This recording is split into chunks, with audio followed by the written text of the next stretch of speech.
नमस्कार, आवाज समाचार में आपका स्वागत है। आपके साथ मैं हूं विपिन भट्ट। लेकर हाजिर हैं आवाज समाचार का 4:57 PM एडिशन, जहां खास तौर पे आपके लिए होती है दिन भर की ताज़ा खबरें, अहम खबरें और वो खबरें जो आपके लिए काम की हैं और फायदे की भी हैं। सारी खबरों का कंपाइलेशन एक जगह चाय की चुस्कियों के साथ, क्योंकि वक्त है चाय का। चलिए देखते हैं सबसे पहले इस वक्त की गर्मा गर्म हेडलाइंस। नैन्सी पेलोसी के ताइपे दौरे पर चीन ने अमेरिकी राजदूत को फटकारा। अमेरिका डैमेज कंट्रोल करे या नतीजे भुगतने को रहे तैयार। कल से ताइवान सीमाओं पर मिलिट्री एक्सरसाइज। पेलोसी ने कहा, अमेरिका हर हाल में ताइवान के साथ। चीन ताइवान संकट के बीच बाजार सतर्क। मिड कैप स्मॉल कैप शेयरों में दबाव। ऑटो, फार्मा, एफएमसीजी शेयरों में रही बिकवाली। सेंसेक्स 214 तो निफ्टी 43 अंक चढ़ कर रहे बंद।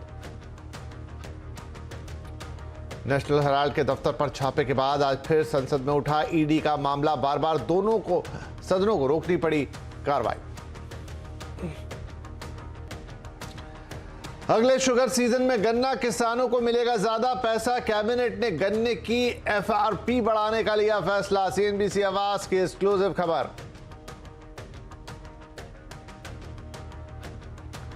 फोर जी जैसी दरों पर ही मिल सकती है 5G की सर्विस। प्रीमियम ग्राहकों को अपनी ओर खींचने के लिए कंपनी कर सकती है रेट कब। मुंबई में सीएनजी 6 रुपए तो पीएनजी 4 रुपए हुई महंगी। एक महीने में दूसरी बार बढ़े दाम। महानगर गैस ने कहा, महंगी नेचुरल गैस है कारण।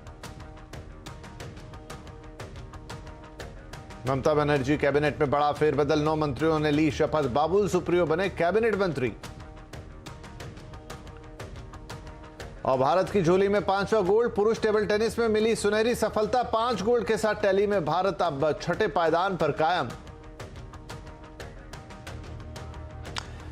तो इन ढेर सारी खबरों के बीच जिस खबर पर पूरी दुनिया की नजर थी और अभी भी है, वो है अमेरिकी स्पीकर नैन्सी पेलोसी का ताइवान दौरा। वो अपने हाई प्रोफाइल दौरे को पूरा कर ताइवान की राजधानी ताइपे से इस वक्त तो निकल चुकी हैं। उन्होंने ताइवान के राष्ट्रपति से मुलाकात की इस दौरान। इसके बाद ताइवान ने पेलोसी को अपना एक अहम मित्र बताया। पेलोसी ने भी कहा कि अमेरिका हमेशा मजबूती से ताइवान के साथ खड़ा रहेगा। पेलोसी के दौरे पर भड़के चीन ने अमेरिका और ताइवान को चेतावनी दे डाली है। अमेरिका के राजदूत को भी बीजिंग ने तलब करके फटकारा है। चीन के विदेश मंत्री ने कहा है कि अमेरिकी आंख से ना खेले, ताइवान पर डैमेज कंट्रोल के करें या फिर परिणाम के लिए तैयार रहें। चीन कल से ताइवान द्वीप के चारों तरफ एक बड़ा मिलिट्री एक्सरसाइज भी शुरू करेगा। रूस यूक्रेन युद्ध और वैश्विक मंदी की चिंताओं के बीच विश्व बिरादरी के लिए नया सिरदर्द साबित हो सकता है। चलिए इस खबर पर हम और बातचीत करते हैं, थोड़ा और विस्तार से इसको समझेंगे। हमारे साथ है हमारे सहयोगी अभिषेक झा और साथ ही जुड़ेंगे विदेशी मामलों के जानकार रविंदर सचदेव। लेकिन पहले अभिषेक के पास जाएंगे। तो अभिषेक, का ताजा अपडेट तो यह है कि पेलोसी निकल चुकी है, लेकिन उनका ये ताइवान से, लेकिन उनका ये दौरा बहुत ज्यादा तनावपूर्ण रहा। इनफैक्ट पूरी दुनिया इसे लेकर तनाव में है। अमेरिका की हाउस ऑफ रिप्रेजेंटेटिव की स्पीकर नैन्सी पेलोसी का ताइवान का दौरा खत्म हो गया है। कूटनीतिक और सामरिक दोनों दृष्टि से यह दौरा काफी ज्यादा महत्वपूर्ण था। शुरुआत में जब नैन्सी पेलोसी ने अपने इंडो पैसिफिक देशों की यात्रा की घोषणा की थी, तो उनके ऑफिस ने ताइवान को अपनी संभावित विजिट के सूची से अलग रखा था। हालांकि बाद में ये खबर आई कि नैन्सी पेलोसी ताइवान का दौरा भी कर सकती हैं, जिसके बाद चीन की तरफ से लगातार धमकियां मिली कि इस तरीके के किसी भी दौरे के बड़े बुरे परिणाम हो सकते हैं। चीन ने यहां तक ताइवान और उसके आसपास के समुद्री इलाकों में अपनी गश्त बढ़ा दी, अपने वॉरशिप्स को भेजा और ताइवान और उसके आसपास की जो एयर स्पेस है वहां पर चीन के लड़ाकू विमान उड़ाए गए। ये सारा कुछ अमेरिका और उसके प्रशासन को धमकी देने वाले अंदाज में किया गया। हालांकि इस रणनीतिक उहापोह के बीच बहुत ज्यादा मायने इस बात के भी हैं कि ये विजिट जो नैन्सी पेलोसी का ताइवान को रहा है, इसके आर्थिक क्या नतीजे हो सकते हैं। दुनिया भर के निवेशकों की निगाहें भी इस ओर जरूर लगी हुई थी कि अगर ये तनाव बढ़ता है तो इससे दुनिया के बाजारों पर क्या फर्क पड़ सकता है। हमने देखा है कि रिसेंटली जब रशिया और यूक्रेन के बीच तनाव बढ़ा तो कितना ज़्यादा फर्क पड़ा ग्लोबल क्रूड ऑयल पर। इसके अलावा भी बहुत सारी जो कमोडिटीज़ हैं, फूड प्राइसेस हैं, फूड ग्रेन के जो अलग अलग कमोडिटीज़ हैं, उन पर भी बहुत ज़्यादा फर्क पड़ा है। तो किसी भी वैश्विक तनाव की स्थिति में जो बाजार है, निवेशक है, उनमें ज़रूर एक अनिश्चितता की स्थिति बनी रहती है। वो इस दफ़ा भी थी। हालांकि अभी ऐसा लग रहा है कि तनाव बहुत ज़्यादा नहीं बढ़ा है और दोनों पक्ष ताइवान और चीन अपनी अपनी जगह पर डटे हुए हैं। चीन ने हालांकि कुछ एक सैंक्शंस जरूर लगाए हैं, आर्थिक प्रतिबंध ताइवान पर, जिसके तहत ताइवान से आयात किया जाने वाला फल और मछलियों की तादाद को चीन कम करेगा और उन पर टैक्सेशन बढ़ाने की बात हुई है। हालांकि इसका बहुत ज़्यादा फर्क ताइवान पर कितना पड़ेगा ये देखना होगा, क्योंकि ताइवान की करीब 40% जो निर्यात होने वाली सामग्री है वो चीन को जाती है। ताइवान का करीब $200 बिलियन का निवेश भी चीन के बाजारों में है। ऐसी स्थिति में चीन और ताइवान के बीच बहुत गहरे आर्थिक संबंध हैं और इस कूटनीतिक विवाद को क्या आर्थिक स्थिति पर भी रिफ्लेक्ट होने देंगे ताइवान और चीन, ये हमें देखना होगा। फिलहाल नैन्सी पेलोसी सुरक्षित रूप से ताइवान पहुंची और यहां पर उन्होंने वहां के शीर्ष नेताओं से मुलाकात की और वो ताइवान से अब सुरक्षित निकल भी गई हैं।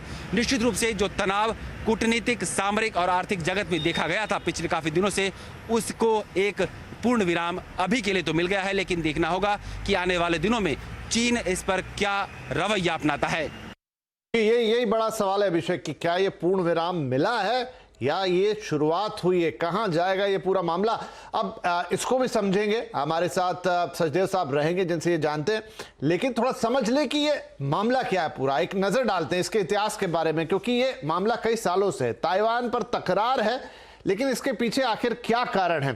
तो जिन कारणों पर यहां पर सबसे ज्यादा प्रॉब्लम है या चीजें हैं, तो देखिए ये जो दोनों के बीच में तनाव है ये ऐतिहासिक है, पुराना है, ये आज का नहीं है।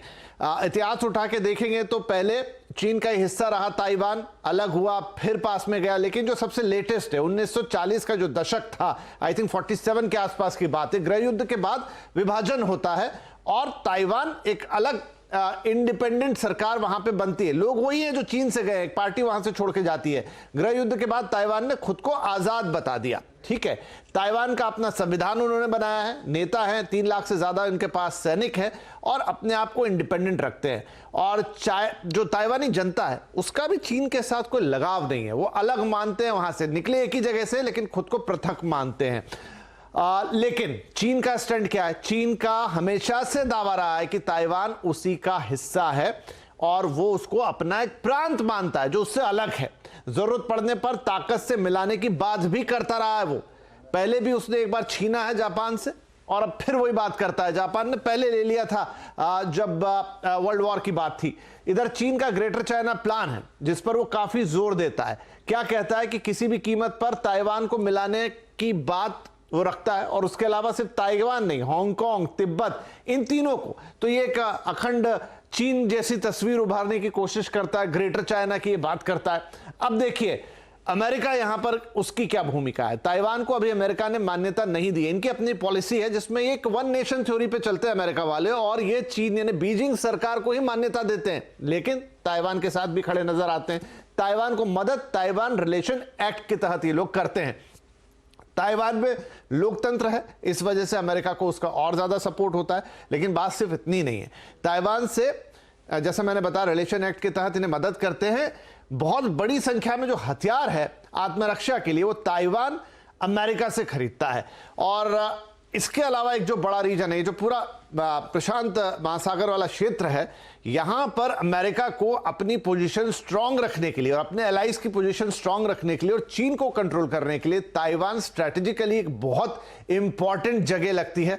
यह भी एक कारण है कि अमेरिका का इसमें इतना इंटरेस्ट है। तो चलिए, ये तो बात हो गई कि आखिर क्या था विवाद और इसका क्या झगड़ा है और हिस्टोरिकल इसका क्या पूरा मामला है। लेकिन अब हमारे साथ हमारे मेहमान जुड़ गए हैं, हम उनसे बातचीत करेंगे।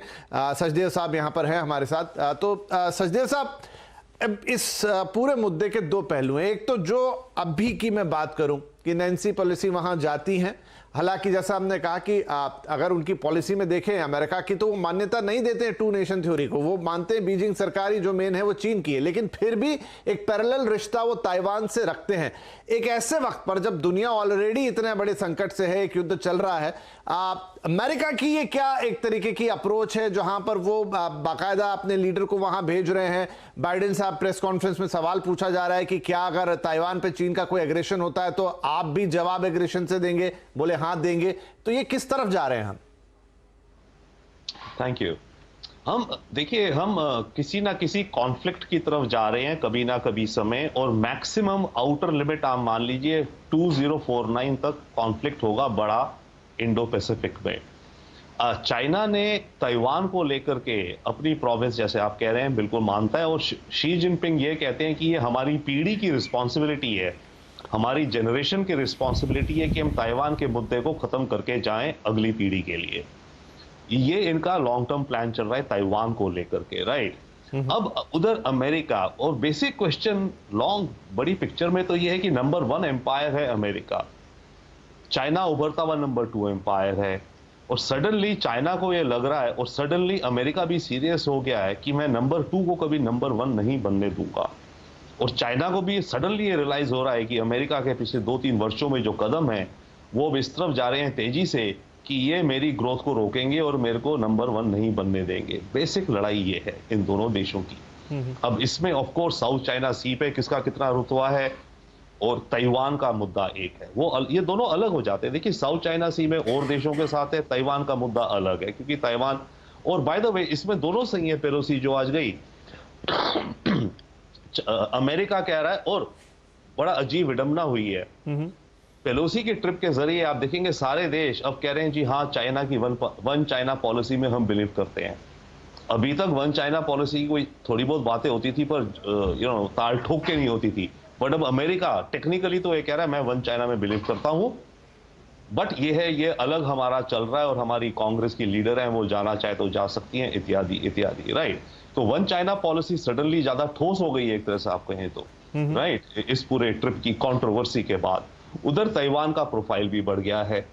आप बिजनेस चैनल है तो मैं कुछ बिजनेस के एंगल से हम कुछ पॉइंट्स देख सकते हैं, बाकी तो सारा कुछ है यूक्रेन वॉर में कर रखा है। ऑब्वियसली चाइना की ये जो टेंशंस हैं ये रिफ्लेक्ट करेंगे। आई थिंक स्टॉक मार्केट आज या कल में 1-2% गिरी थी ओवरऑल पॉलिटिकल रिस्क को देखते हुए, राइट। बट अभी जो आज आपके हमारे कोलीग अभिषेक शायद वो बता रहे थे जो सैंक्शंस का, उसमें एक बड़ा इंटरेस्टिंग पॉइंट है, डायरेक्ट इंपैक्ट आएगा उसका। चाइना ने सैंड का एक्सपोर्ट बैन कर दिया है ताइवान को। ताइवान साल में करीब 6 मिलियन टन, अपनी 90% जितनी नीड है सैंड चाइना से खरीदता है, 6 मिलियन टन। उसमें से 8 या 10% होती है नेचुरल सैंड, जो कि 5 मिलीमीटर के कण होते हैं फाइनर, जो कि यूज होते हैं in making of silica and silicon chips, right. तो अगर अब ये बैन हो गया तो इसके चलते जो दुनिया की सेमीकंडक्टर मार्केट में जो भी आप कहेंगे तेजी या व्हाटएवर आ रहा है, जी। वो बढ़ेगा। So that's one direct impact. Secondly अभी जो कल परसों होने वाली हैं ये 2 एक्सरसाइज, इनका भी इम्पैक्ट पड़ेगा इन द सेंस चाइना ने ताइवान के चारों तरफ से घेराबंदी का एक वो अब मॉडल बना रहा है, पायलट ट्रायल कर रहा है वो, कि अगर मेरे को कभी ताइवान को फ्यूचर में टोटल ब्लॉकेड करना तो मैं कैसे करूंगा। तो ये जो 2 दिन में एक्सरसाइजेस हो रही है ये उसकी प्रिपरेशन है जी। और इन 2-3 दिन में जहां जहां की सी लेन्स हैं और नोटिस टू एयरमैन जो नोटेम होता है वो भी इशू कर दिया गया है कि यहाँ एक्सरसाइजेज हो रही है, अपनाइए। तो इसके चलते कुछ ना कुछ रेगुलर ट्रैफिक कंटेनर ट्रैफिक। ये जो एक्सरसाइज की आप बात कर रहे हैं और एक जो बयान आज चाइना का आया है पेलोसी के दौरे के बाद कि अब या तो आप डैमेज कंट्रोल करें या नतीजे भुगतने के लिए तैयार हैं, ये मतलब एक तरीके की प्रेशर टैक्टिक है जो दोनों देश, उन्होंने अपनी लीडर को भेज दिया, इनको बयान देना ही था, हालांकि कुछ किया नहीं, एक्शन कुछ नहीं लिया, लेकिन आप कह रहे हैं कि आप डैमेज कंट्रोल करो नहीं तो नतीजे भुगतने के लिए तैयार रहो। तो ये दोनों तरफ के टैक्टिक्स है या सच में कुछ हो जाएगा? नहीं, देखिए एक तो बात आप ये समझिए कि जो पिछले 2 दिन में हुआ, इससे पहले भी अमेरिका चाइना की टेंशन थी, ताइवान का मुद्दा था, इत्यादि इत्यादि, राइट। वो तब का नॉर्मल था। अब जब पेलोसी आके चली गई है ना, तो अब एक तरह का आप मानिए कि एक नया नॉर्मल बन गया है दुनिया का, जो कि जिसमें कि चाइना और अमेरिका के टेंशंस ज्यादा बढ़ी रहेंगी, गर्मी बढ़ी रहेगी, ताइवान का मुद्दा थोड़ा हायर उस पर रहेगा, और उसके आगे मैटर एस्केलेट होंगे, राइट। अब वो एस्केलेट कब होंगे वो हम कह नहीं सकते, परंतु चाइना ने जो रिस्पांस में कि नैन्सी आके, देखो शी जिनपिंग को अपने देश के अंदर अपनी इमेज और अपनी स्ट्रेंथ भी रखनी है, उसे कुछ करना था, करना है। वो ताइवान के ऊपर हवाई जहाज भेजते रहते, अपनी एयरफोर्स के नेवल ड्रिल्स करते रहते, वो तो नॉर्मल था जी। तो अब की बार जो ये कर रहे हैं, इन्हें कुछ अलग और नया और बड़ा करना है। तो अलग नया बड़ा जो मिलिट्री रूप में करके दिखा रहा है शी जिनपिंग, वो इस समय ये करके दिखा रहा है कि मैं ताइवान के पूरे आइलैंड को मैं सर्कल करके अगर मुझे ब्लॉकेड करना हो तो उसकी तैयारी मैं कैसे करूं। ये ड्रिल अपने लिए भी है ना, अपनी सारी submarine, ships, air force, radar, missiles, सबकी आपस की कोऑर्डिनेशन और सारी वो प्लानिंग, अपनी तैयारी और दुनिया को मैसेज और ताइवान को मैसेज। जी। कि तो कभी सर ना शॉर्टली मैं आपसे बस एक कंक्लूडिंग आंसर आप जितना शॉर्ट में बता पाए कि क्या हम ये दूसरा यूक्रेन बनता हुआ या उसकी तैयारी में तो नहीं है, वैसी स्थिति तो नहीं बन जाएगी? नॉट एग्जैक्टली दूसरा यूक्रेन, बट स्थिति कुछ कुछ उस तरह की बनेगी कि ताइवान के मुद्दे को लेकर के ईस्ट चाइना सी में युद्ध होगा और उसमें जो लड़ाई लड़ेगी वो ताइवानीज को लड़नी पड़ेगी। जो भी बर्बादी होगी ताइवान चाइना की होगी शायद आपस में, क्योंकि अमेरिका शायद पीछे से डायरेक्टली अपनी मिलिट्री और मिसाइल तो भेजेगा नहीं इस वॉर में।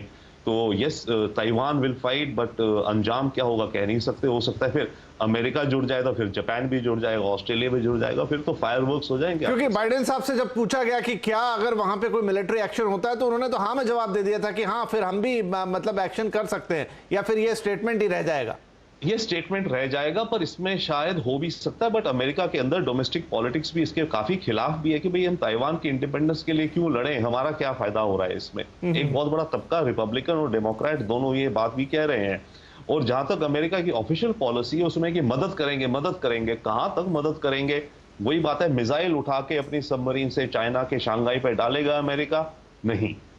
ओके, कब डालेगा? ताइवान के साथ अगर मामला बहुत ज्यादा बड़ा हो जाए, कुछ और हो जाए, तब शायद अमेरिका अवॉइड करेगा। सेम जैसे इन अ वे अमेरिका अभी रशिया से डायरेक्ट अवॉइड कर रहा है क्योंकि भाई न्यूक्लियर आर्म्ड है, म्यूचुअली अश्योर्ड है बर्बादी दोनों की। ठीक है सर, ठीक है, बहुत शुक्रिया सर, काफी विस्तार से आपने यहाँ बातचीत की और एक पिक्चर क्लियर करने की कोशिश की कि आखिर हो क्या रहा है और आगे क्या होने की आशंकाएं या संभावनाएं हो सकती है। बहुत शुक्रिया हमसे बातचीत करने के लिए। जी, तो ये है पूरा मामला। अब जा चुकी है पेलोसी वहां से, लेकिन थोड़ा सा टेंशन जरूर छोड़ गई है। अब एक दो दिन एक्सरसाइज के निकलेंगे, आगे दोनों देश क्या रुख अपनाते हैं इस पर, चीन और अमेरिका, उस पर बहुत कुछ निर्भर करेगा। तो थोड़ा तनाव तो यहां पर बनता हुआ दिखाई देगा और ये आज बाजार में भी दिखाई दिया है। ताइवान, अमेरिका और चीन में तनातनी जो बड़ी है, इसका असर आज बाजारों पर रहा। उतार चढ़ाव के बीच बाजार दायरे में रहे। मिड और स्मॉल कैप शेयरों में दबाव रहा। ऑटो, फार्मा, एफएमसीजी शेयरों में बिकवाली रही। हालांकि आईटी, एनर्जी शेयरों में आज तेजी भी देखने को मिली। सेंसेक्स इस बीच 214 पॉइंट चढ़ा भी, लेकिन यहां पर निफ्टी 43 पॉइंट चढ़कर बंद हो पाया। तो ऐसे तो बाजार में हम देखें कि अपवर्ड्स मूव था, लेकिन जाहिर सी बात है इस दौरे का टेंशन था और शायद ये एक दो दिन और दिखाई देगा बाजारों के अंदर।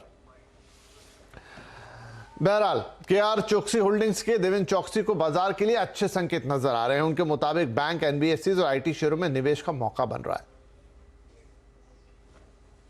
मेरा ऐसा मानना है कि इंडिविजुअल स्टॉक्स के अंदर जहां वैल्यूएशन अच्छे बनते हैं उसको ऊपर ध्यान देना जरूरी बनता है।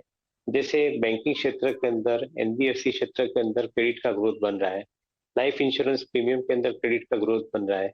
जो फार्मास्यूटिकल के अंदर स्पेशलिटी जेनेरिक्स का जो कारोबार है उसके अंदर ग्रोथ बन रहा है। स्पेशलिटी केमिकल बिजनेस के अंदर आई थिंक 20% के ऊपर का ग्रोथ बन रहा है। तो मैं ये सिलेक्टिव पॉकेट्स के ऊपर ध्यान देता हूँ। आईटी के अंदर जो हिसाब से आई थिंक कारोबार बढ़ रहा है उसे आई थिंक एक कॉन्फिडेंस मिलता है कि या बड़ी कंपनी हो या मिड साइज की कंपनी हो, उनके लिए आगे का समय ग्रोथ पॉइंट ऑफ व्यू से अच्छा रहेगा। तो आई वुड रादर कंसीडर कि यहाँ पे अगले 10 साल का जो कार्यक्रम देख के हम इन्वेस्ट करना चाहेंगे, तो मार्केट के अंदर जब भी अपॉर्चुनिटी मिलती है at lower levels, I think that would be a good time to buy. चलिए अब कुछ और खबरों का रुख कर लेते हैं। मुंबई करों को फिर से महंगाई का झटका लग गया है। एक महीने में दूसरी बार मुंबई में सीएनजी और पीएनजी के दामों में बढ़ोतरी हो गई है। सीएनजी के दाम में 6 रुपए प्रति किलो की बढ़ोतरी की गई है, तो पीएनजी के दाम 4 रुपए प्रति किलो बढ़ाए गए हैं। इस बढ़ोतरी के बाद मुंबई में अब सीएनजी का भाव 86 रुपए प्रति किलो हो गया है, जबकि सीएनजी का भाव पीएनजी का भाव 52 रुपए 50 पैसे प्रति किलो पर पहुंच गया है। अगर अप्रैल से देखें तो गैस की कीमतों में ये 6वीं बार बढ़ोतरी की गई है। महानगर गैस लिमिटेड ने इसके पीछे नेचुरल गैस की कीमतों में तेज उछाल को बताया है। 12वीं के बाद आर्ट्स में करियर और कोर्स की भरमार। ऐसे में कैसे करें सही कोर्स और कॉलेज का चुनाव, हमारी जो खास सीरीज जो लगातार जारी है उसमें आज 12वीं के बाद आर्ट्स क्या है आपके पास ऑप्शंस। जरूर जुड़िए कंज्यूमर अड्डा में। इस खास सीरीज में आज करेंगे समापन, लेकिन आज आर्ट्स के सब्जेक्ट्स पर और कोर्सेज पर होगी बात। कंज्यूमर अड्डा 5:57 पे। पश्चिम बंगाल की सीएम ममता बनर्जी ने अपनी कैबिनेट में आज बदलाव किए हैं। कुल 10 नए मंत्रियों को इस बार कैबिनेट में जगह मिली है और इस बार कैबिनेट में शामिल होने वालों में सबसे बड़ा नाम है बाबुल सुप्रियो का। अभी कुछ महीनों पहले ही बाबुल सुप्रियो बीजेपी को छोड़कर टीएमसी में शामिल हुए थे। उनके अलावा स्नेहाशीष चक्रवर्ती, पार्थ भौमिक, उदयन गुहा और प्रदीप मजूमदार को भी कैबिनेट में जगह दी गई है। ममता ने अपने कैबिनेट में ये बड़ा फेरबदल ऐसे वक्त किया है जब ममता सरकार के पूर्व मंत्री शिक्षक भर्ती घोटाले मामले में गिरफ्तार किए जा चुके हैं और टीएमसी सरकार इस वजह से फिलहाल घिरी हुई है और विपक्ष के निशाने पर है। और अब बात करेंगे कॉमनवेल्थ गेम्स की।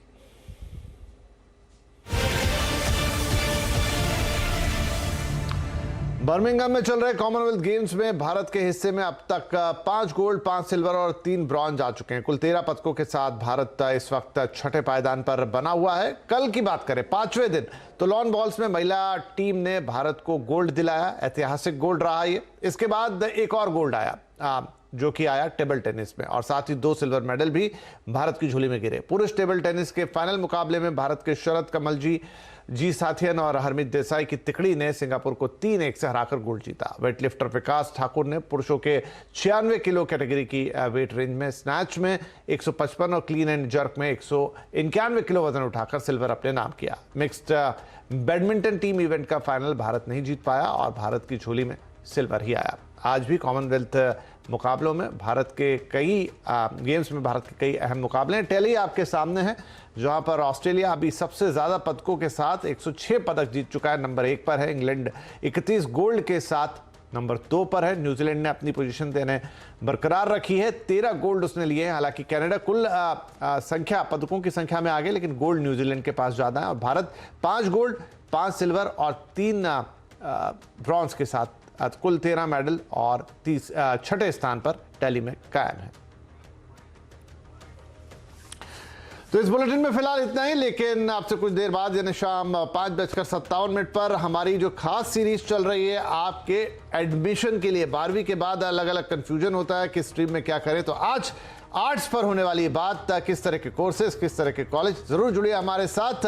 12वीं के बाद आर्ट्स क्या है ऑप्शन, 5:57 कंज्यूमर अड्डा।